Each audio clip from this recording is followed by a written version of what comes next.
What started your interest in human rights issues?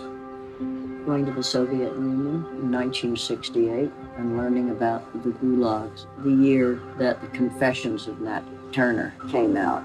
And it was because of that book that we were invited, because they thought Bill was a good revolutionary and they were going to publish the Confessions. They invited me along because I had published translations of Russian poetry.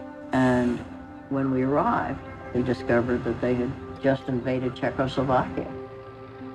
So when we got there, we persuaded a couple of prominent Russian writers, Yevtushenko leading them, to say a few words of protest to their government.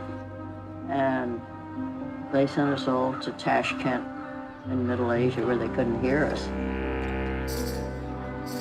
The writers told us about the gulags in Russia, which we had not known about. I was filled with information about these prisons and camps, and I was awakened to those particular human rights problems.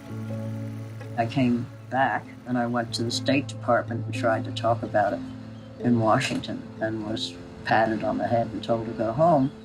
Phillip Roth was also a neighbor in Connecticut, and his girlfriend had just joined the first group of Amnesty International, which was in New York.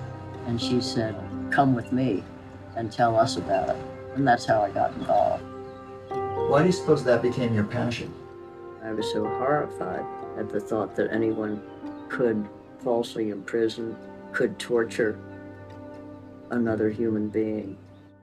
My first mission for Amnesty, it was to Chile at the height of Pinochet's coup.